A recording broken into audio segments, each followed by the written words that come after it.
Some people, they can't be helped. I will tell you that for fact. Yeah. You cannot help some people because they literally are so ingrained into victimhood that they will not budge. And it's not until they reach their breaking point, their fuck it moment, right, where things will change for them. They have to reach that point. That's the only thing that will do it.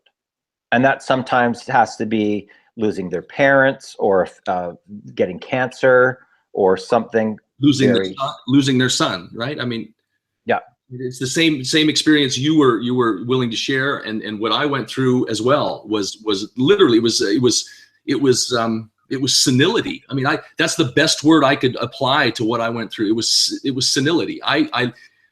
And it's funny that word was anchored for me out of a fellow who maybe you know, Leonard Orr. He used to do a lot of work, I think he still is, with rebirthing breath work and dealing with what he calls the death urge. And he says the last thing you'll have to overcome to live forever in his model and system is senility, right? So cancer is the cell's senility. And these other mechanisms of the body breaking down, which we call death, are one way of understanding senility. And I had to deal with that 3 months after my son was born. And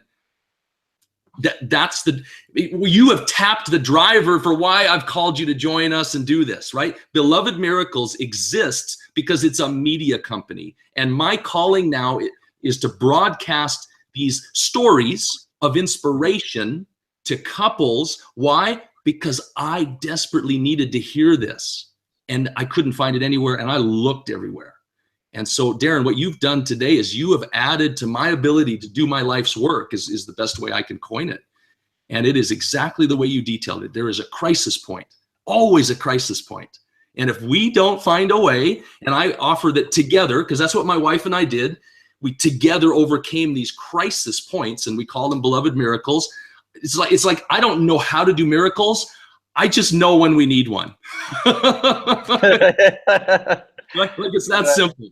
And there's something of coming together, which is literally what also gave birth to our son. I mean, my wife, without going into too much detail, but it's worth noting, my wife has a chronic illness. So it was even a beloved miracle that we could have a child. This was an uncertainty that we had to step into, and we overcame, and so on and so on. So, oh man, what we've tapped into here. And I have a feeling we've opened something, Darren, that is not going to close now. I just have a strong sense of that.